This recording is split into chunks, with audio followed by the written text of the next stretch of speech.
Hello there. Welcome back, or welcome if it's your first time. As you know, on this channel, we talk about how in life it's not only me and it's not only you, but life's ups and downs are universal. So today we are continuing on in our Becoming series. So I'm going to get buckled up. You can get strapped in too. And let's get into becoming unshakable. All right, so today what we are getting in is a core transformational goal.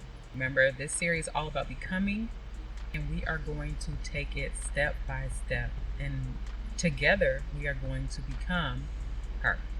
And her is different. Your her is not my her, and my her is not your her. There might be some overlapping similarities, but ultimately we know who it is that we need to become in order to attain and achieve the things that we want to attain and achieve. All right. Being unshakable does not mean that you are unbothered. And it doesn't mean that, nothing phases you. The goal with this one is when you are triggered, when you are bothered, you don't have to live there. You don't have to continue to dwell in that circumstance or situation. Life happens, as I've said, but when things bother you, or maybe you're more familiar with the term trigger, when things trigger you, that you being triggered, you being bothered is an automatic response. Your ability to recover and remain calm, that is something that's trained, and that's what we're working on as we are becoming her. So you want to get out of that whole phase or mindset, which is why this is an identity shift. But you want to get out of asking, like, why am I like this? Why do I do that? And instead, you want to focus on what helps me get back faster? What helps me return, to my calm self quicker? That's where I want you to focus on. Focus on those things that get you back in the state that you need to be in, versus dwelling on, why do I do this? Why am I like this? Why do I say that? Why? That's not helpful. So we're not going to dwell there. We're not going to live there. We don't live in a land of things that are unhelpful. We seek out solutions. You, she, her, you are solution oriented. You are not this unhinged being. Okay? So when a situation occurs, when words are said, when actions are done, when something happens you are possibly bothered by or triggered by, you will implement the 90-second rule. And the 90-second rule is quite simple. You literally, let me explain it first. Your body needs about 90 seconds to process, metabolize, whatever the stress that's going on in your body from that incident, the surge that you're experiencing. You need about 90 seconds to not fuel that story. Whatever typically the story is that you tell yourself, you need about 90 seconds to get ahead of it.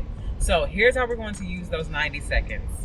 We are not going to text. We are not going to explain. We are not going to talk. We are not going to make a decision. We are not going to come to a conclusion for 90 seconds. 90 seconds. 3 30-second intervals back to back. Because it's really like you're not breaking it up. But so yeah, I hope that it makes sense. But that's what you're going to do for 90 seconds. You're not going to take any action, any automatic action. You're going to breathe very slowly. You can do the box breathing. I talked about it before in another video. But how I've done it is I do 4-4-4-4. I think some people increase it. Some lengths are longer. That's really a rectangle. But for box breathing, you're going to simply breathe for 4 seconds on each side of the box. But we're going to just breathe. And don't view this as avoidance. You are simply training yourself. This is regulation. You are regulating your stress. You're managing your stress. You are allowing yourself to be cool, calm, and collected. You are processing things very, very well. All right, so that brings me to number 2. We're going to repattern our behaviors. So like we talked about the trigger or being bothered, that's when most of the damage happens, where you maybe end up apologizing to somebody, or you maybe end up wishing that things had gone a little bit differently. So I want you to understand that some people get a lot out of replaying a moment or a situation.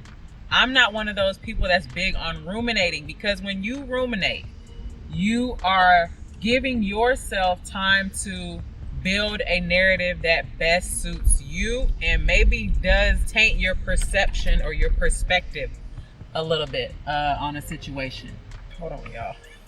I came to this part of town. Hold on, let me show you why city trans is out here still thriving. Hold on. This is something else. Wait.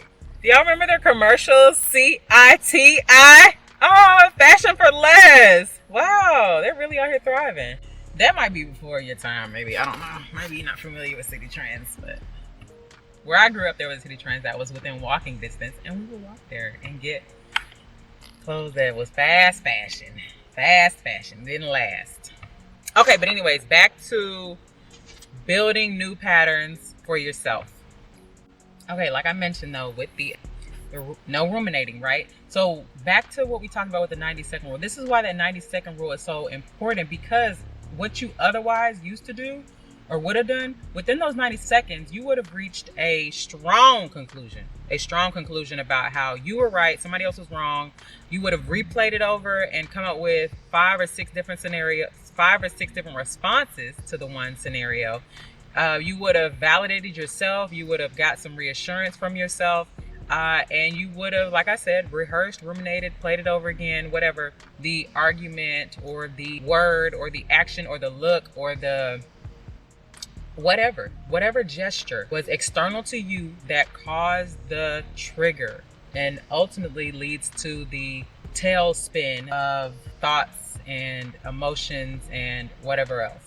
This is the old you. That is the old you. That's your old identity.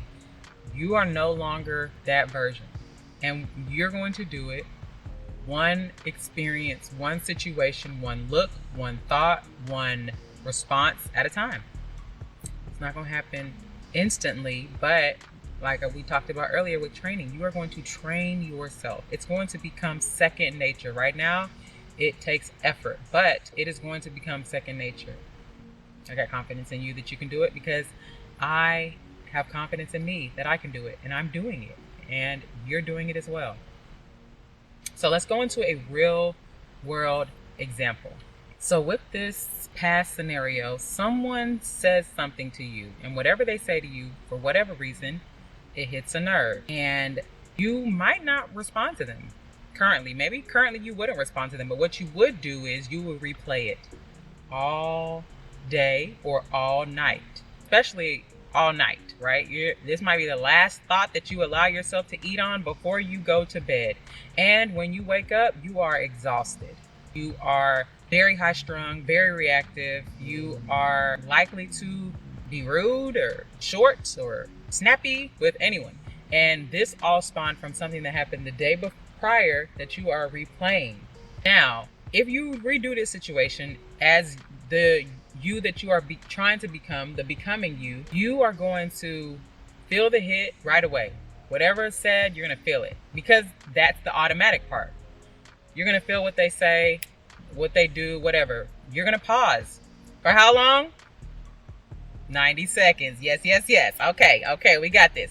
You are going to breathe. You could do your box breathing, right? 4 seconds on each side, like we talked about. Then you are going to still go to bed, just like you would. But you're going to wake up, refreshed and rejuvenated. And although it doesn't seem like anything dramatic happened, something major happened. There was a big shift that took place inside of you. And going forward, everything has changed. It's simple. It is simple. It just has to compound. But it's simple, and we can do this.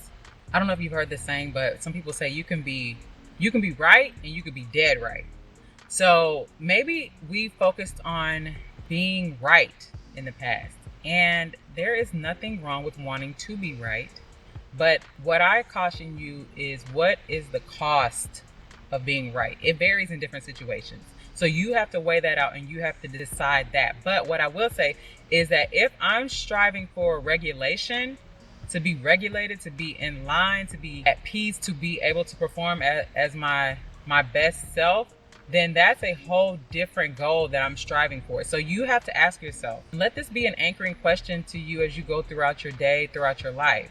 What response keeps me regulated and not right? Because like I said, you could be right. You could also be dead right. And in this case, dead right could be your same, dysfunctional, dysregulated self. Which version do you want to fuel? Do you want to fuel the right, being right, or do you want to fuel being regulated? I know for me, I want to feel being regulated. I don't want to be right and blinded or blind or not aware of how I am being presented at all times.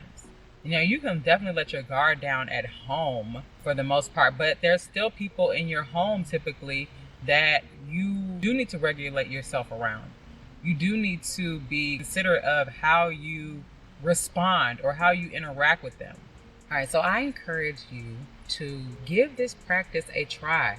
Today, tomorrow, the next few days, the next weeks, this is your training ground.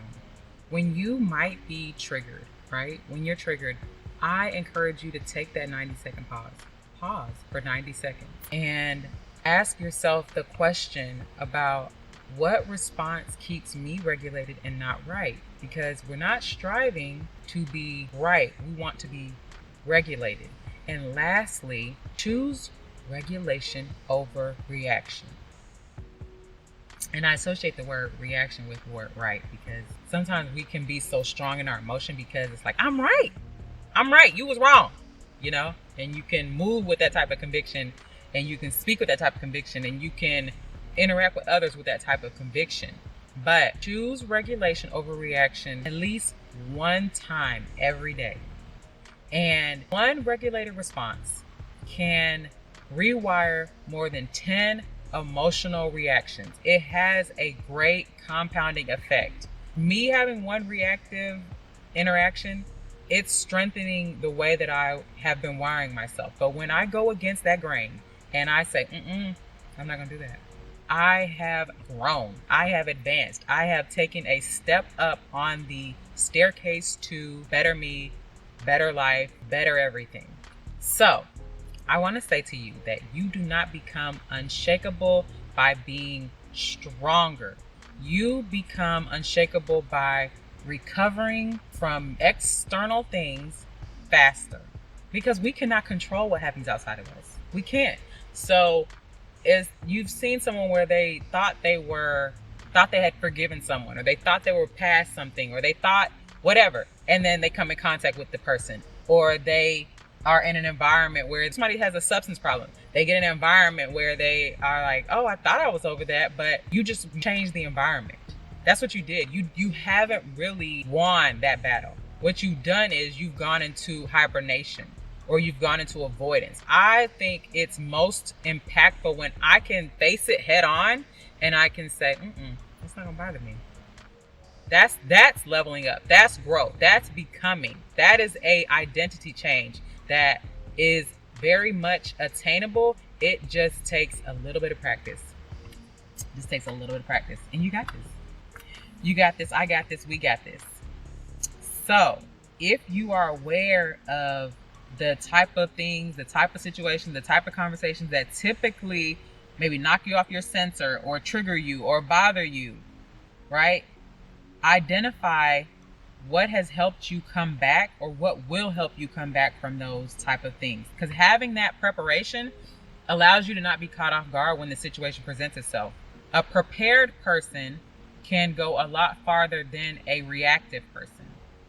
So you're preparing for these potential external triggers that you have no control over. But when they meet you head on, you are going to be prepared. You are not going to be taken unawares. You're not going to be taken unawares. You're not going to be caught off guard. You unprepared, explosive, very reactive. You're not going to be caught like that because you're prepared. You are regulating her. You're regulating yourself. So I hope today was really helpful. I hope this video on a key pattern interruption that is critical to one's identity has found some lodging place in some part of you, and that you are going to be able to execute on this. Again, I want to thank you all so much for watching. I appreciate all of the comments. I'd love to do our comment shout out, so let me pull that up. So today's comment shout out is for Latasia Jackson 6574, and they said, oh, heart emoji with the hands. Thank you for sharing your time, positive and encouraging words, exclamation point. I really appreciate your comment. Really brought a smile to my face. I'm so thankful for you. I appreciate you. And I love you so much for watching and commenting. Thank you. So if you have not already, please leave a comment. Share this video if you feel like it could be beneficial to not just you, but others that you may know. And subscribe. You ain't subscribed yet? I've seen the subscriber count going up, so that really makes me smile as well. We are impacting and touching more of us who want to grow and who want to really do what we say we're going to do. And we're putting action and views behind that. So I appreciate that. It makes me smile. My cheeks hurt a little bit. So please check the description box. As you know, we do have our book of the month. Well, not month, because sometimes it depends on how fast I read. But right now I am reading See You at the Top by Zig Ziglar. I'll have that down below. And then also check the description box for the free worksheets. And like I mentioned, it's my therapist and counselors over the time have given me different tools, and I've extracted some information from there and I've put them in worksheets. They're helpful to me and they're free to you.